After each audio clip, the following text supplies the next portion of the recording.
মোৰ ঘৰত সপ্তাহত এবাৰ হ'লেও বিৰিয়ানীৰ ডিমাণ্ড থাকে। ভেজ বিৰিয়ানী হওক, এগ বিৰিয়ানী হওক, চিকেন বিৰিয়ানী হওক, যি বিৰিয়ানী হওক, কিন্তু সপ্তাহত এবাৰ ডিমাণ্ড থাকেই। আজি বনালোঁ মই চিকেন বিৰিয়ানী, আৰু চিকেন বিৰিয়ানীটো মই খাবলৈ শুকান লাগে, সেইকাৰণে মই এনেই প্লেইন গ্ৰেভি এটা বনাইছোঁ আৰু এই ধৰণে তিয়ঁহ দি পেলাই আজিৰ এই বিৰিয়ানীৰ ৰেচিপিটো হেৰি কৰিছোঁ। কিন্তু বিৰিয়ানীৰ মেইন হয় বেৰিষ্টা। পিঁয়াজখিনি মই ভালকৈ কাটি ল'লোঁ, কাটি পেলাই নিমখ দি অলপ দেৰি 10 মিনিটমান মই থৈ দিম, তেতিয়া তাৰ পৰা পানীখিনি ওলাই যাব। কি হয়, যদি আমি এনেই মানে বেৰিষ্টা বনাওঁ, নিমখ দি পানী উলিয়াওঁতে বহুত সময় লাগি যায়, বহুত দেৰি লাগে মানে পিঁয়াজখিনি ক্ৰিস্পি হ'বলৈ। মই কি কৰোঁ, এই ধৰণে নিমখ দি পেলাই আৰু পূৰা চেপি পেলাই গোটেই পানীখিনি মানে এই ধৰণে উলিয়াই লওঁ, তেতিয়া মানে খুব সোনকালে হৈ যায়, বেছি সময় নালাগে। সেইকাৰণে বিৰিয়ানীটো মানে বনাবলৈ ইমান কষ্ট নালাগে, কাৰণ বেছি কষ্ট এই বেৰিষ্টাটোৱে বনাবলৈ। আৰু চাওকচোন কিমানখিনি পানী ওলাই গৈছে, এইখিনি মই এতিয়া পেলাই দিম, আৰু এই আচক এই গোটেইখিনি আমাৰ ৰেডি হৈ গ'ল। এতিয়া মই এখন লোহাৰ কেৰাহী পাতিছোঁ, তাত মই অলপ তেল দি লৈছোঁ, আৰু ইয়াতে মই এইখিনি ভাজি ল'ম। এই ধৰণে দি পেলাই ভাজি ল'ম, আৰু ওচৰৰ পৰা মানে অকল বাৰ বাৰ মানে লৰাই থাকিব লাগিব, নহ'লে এক চাইড পুৰি যাবগৈ। আৰু এই আচক আমাৰ এইখিনি অলপ সময় লাগিলে, কিন্তু এইখিনি হৈ গ'লগৈ। আৰু এইখিনি এই ধৰণে লৈ পেলাই মই অলপ চেপি দিম, তেতিয়া তেল গোটেইখিনি ওলাই যাবগৈ। এই ধৰণে চেপি দিব, তেতিয়া গোটেইখিনি তেলখিনি ওলাই যাব। এতিয়া মই টিশ্যু পেপাৰ এখনত এইখন মেলি থৈ দিম, তেতিয়া এইখিনি পূৰা ক্ৰিস্পি হৈ যাবগৈ। আৰু এইখিনি নমোৱাৰ পিছতো অলপ কালাৰ হৈ যায়, আৰু যদি বেছি নাভাজিব, নহ'লে পিছত তিতা তিতা হৈ যাব। ইয়াৰ পৰা মই অলপ তেল কমাই লৈছোঁ আৰু অলপ চেনি দিছোঁ। মই চিকেন বিৰিয়ানী বনাইছোঁ, কিন্তু মই এই ধৰণে চেনি দি পেলাই কেৰামেল হোৱাৰ পিছত ঢাকনখন দি পেলাই আৰু মানে লগে লগে মানে এই ধৰণে দি দিওঁ, নহ'লে মানে ওপৰত তেলটো পৰে। আৰু এতিয়া মই গেছৰ ফ্লেমটো একেবাৰে বঢ়াই দিছোঁ। মই মানে দৈৰে মেৰিনেট নকৰোঁ, কাৰণ চিকেনখিনি পিছত বগা বগা হৈ থাকে, মই অলপ বেয়া পাওঁ খাবলৈ। সেইকাৰণে মই চিকেনখিনি অলপ একেবাৰে হাই ফ্লেমত কৰিছোঁ, পূৰা মানে সিজোৱা নাই, হাই ফ্লেমত কৰিম, যাতে মানে এইখিনি পূৰা ৰঙা হৈ যায়।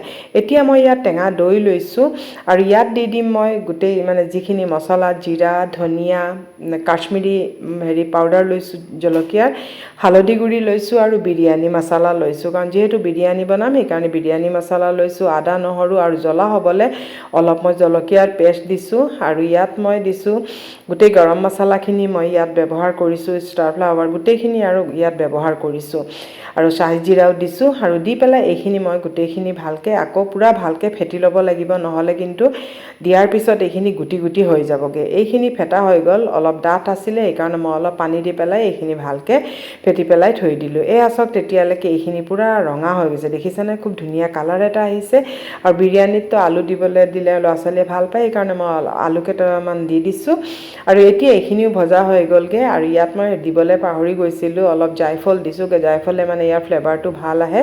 এই আলুখিনি ভজা হোৱাৰ পিছতে মই গোটেইখিনি হাই ফ্লেমত কৰিছোঁ, আৰু অলপ ইয়াত মই ঠাণ্ডা পানী দিছোঁ, কাৰণ গৰমে গৰমে দি দিলে দৈখিনি অলপ ফাটি যাব পাৰে, সেইকাৰণে ঠাণ্ডা পানী দি লগে লগে দৈ হেৰিখিনি দি নিমখ দি ঢাকি থৈ দিছোঁ। মই অলপ পানী দিছোঁ, আৰু ইয়াত অলপ বেৰিষ্টা দি দিছোঁ, পিঁয়াজ দিয়া নাছিলোঁ, সেইকাৰণে বেৰিষ্টা দি দিছোঁ। বেৰিষ্টা দিলে খুব ধুনীয়া গ্ৰেভি এটা হয়। আৰু দি পেলাই এইখিনি একেবাৰে হাই ফ্লেমত মই অলপ দেৰি ঢাকি পেলাই থৈ দিম, যাতে মানে বেৰিষ্টাখিনি অলপ কোমল হৈ যায়গৈ। এতিয়া এইখিনি আমাৰ ৰেডি হৈ গ'লগৈ, আৰু এতিয়া মই চাউল পাতিবলৈ পানী বহাইছোঁ। আৰু মই কি কৰিম, এই যিখিনি মই গৰম মছলা দিম, প্ৰথমতে মই চাহি জিৰা লৈছোঁ, আৰু গোটেই যিমানখিনি গৰম মছলা আছে, এই গোটেইখিনি মই ইয়াত দি কাপোৰ এখনত মই বান্ধি দিম।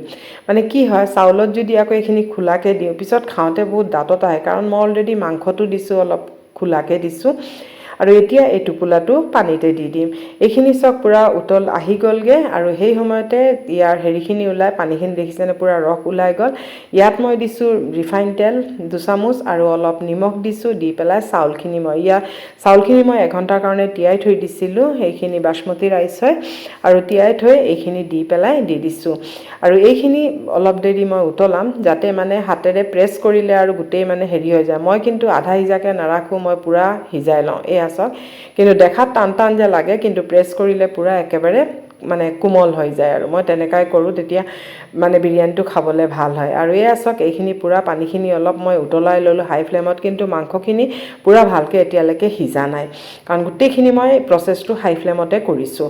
আৰু এতিয়া মই এটা চচপেন লৈছোঁ, তাত মই গোটেইখিনি ইয়াত দি দিম। মই একেবাৰে ইজিত বনাইছোঁ, একেবাৰে সহজ পদ্ধতিত বনাইছোঁ, সকলোৱে বনাই খাব পাৰে। আৰু এতিয়া মই ইয়াত মাংসখিনি দি দিছোঁ, অলপ কেঁচা জলকীয়া কেইটামান দিছোঁ, ফ্লেভাৰটো ভাল আহে, জ্বলাও হয়।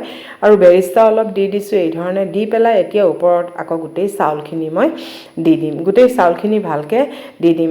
মাংস অলপ কম আছিলে, সেইকাৰণে মই 2 লেয়াৰ কৰা নাই, 1 লেয়াৰতে দি দিছোঁ। সেইকাৰণে গোটেইখিনি চাউলখিনি দি পেলাই আকৌ মই ধুনীয়াকৈ মিলাই ল'লোঁ। এতিয়া আকৌ ইয়াত অলপ কেঁচা জলকীয়া মই এই ধৰণে দি দিছোঁ, আৰু ইয়াত অলপ পানী দিছোঁ, কাৰণ যিহেতু অলপ পানী দৰকাৰ হ'ব, পানী দি দিছোঁ, তেতিয়া চাউলখিনি ভালকৈ হেৰি হয়। আৰু বিৰিয়ানী যিহেতু অলপ কেওৰা ৱাটাৰ লাগিবই, সেইকাৰণে মই ইয়াত অলপ কেওৰা ৱাটাৰ দিছোঁ। আৰু মই কালাৰ ব্যৱহাৰ মানে নকৰোঁ বেছি ঘৰত, সেইকাৰণে মই কোনো কালাৰ দিয়া নাই। অলপ গৰু ঘিউ দিছোঁ ওপৰেৰে, আৰু বেৰিষ্টাখিনি মই ইয়াত দি দিছোঁ। আৰু এতিয়া মই এখন পুৰণা টাৱা বহাইছোঁ, কাৰণ গেছত পাতি দিলে পিছত তলত লাগি যায়, সেইকাৰণে এখন টাৱাত দি পেলাই আৰু এতিয়া মই এইটো চিমত থৈ দিম, ভালকৈ মানে হেৰি কৰি থৈ দিম। এতিয়া এইখিনি ৰেডি হৈ গ'ল। আৰু যিহেতু মই অকলে বিৰিয়ানী খাব নোৱাৰোঁ, সেইকাৰণে এটা গ্ৰেভি বনাম। পিঁয়াজ লৈছোঁ আৰু অলপ বেৰিষ্টা লৈছোঁ, এইখিনি মই একেবাৰে ফাইন পিচি ল'ম। এই ধৰণে অলপ একেবাৰে ফাইন পিচি ল'লোঁ।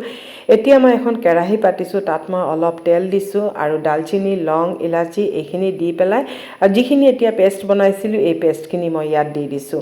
এইখিনি অলপ দেৰি মই অলপ ভাজি ল'ম, বেছি সময় নালাগে, অলপ মই ভাজি ল'ম। ভজাৰ পিছত অলপ নিমখ দি দিছোঁ, আৰু ইয়াত আদা নহৰুৰ পেষ্ট দিছোঁ, আৰু হালধি গুড়া, জিৰা, ধনিয়া, আৰু যিহেতু বিৰিয়ানী খাইছোঁ, সেইকাৰণে ইয়াত বিৰিয়ানী মছলাও মই অলপ দিছোঁ, আৰু অলপ মই কাশ্মীৰী চিলি পাউডাৰ দিছোঁ। দি পেলাই এইখিনি মই আকৌ অলপ ভালকৈ অলপ ভাজি ল'ম, আৰু গোটেইখিনি মিক্স কৰি ল'ম। তাৰপিছত মই অলপ পানী দি পেলাই ঢাকি পেলাই থৈ দিম। তেলখিনি বিৰিঙি অহাত এইখিনি গোটেই তেলখিনি বিৰিঙি আহিলে, তেতিয়া মই এইখিনি অলপ লৰাই দিম। আৰু তেতিয়া ইয়াত মই 2টা কেঁচা জলকীয়া দিছোঁ, অলপ ধুনীয়া এটা ফ্লেভাৰ আহে। আৰু ইয়াত মই গৰম মছলাৰ পাউডাৰ অলপ দিছোঁ, আৰু এতিয়া মই অলপ পানী দিছোঁ, কাৰণ যিহেতু মই গ্ৰেভি বনাম, সেইকাৰণে মই অলপ পানী দিছোঁ। আৰু এইখিনি অলপ 2 মিনিট উতলাৰ পিছত অলপ মই হেৰি দিছোঁ, এই কচুৰি মেথি দিছোঁ। দি পেলাই এইখিনি হৈ গ'ল আমাৰ ৰেডি। আৰু এয়া চাওক আমাৰ বিৰিয়ানীও ৰেডি হৈ গ'লগৈ। কিমান সহজ দেখিছে নহয়, একেবাৰে খুব সোনকালে বনাব পাৰি, খুব সহজ, ইমান বেছি একো দৰকাৰ নাই, তেতিয়াও কিন্তু ইমানে ভাল হয়।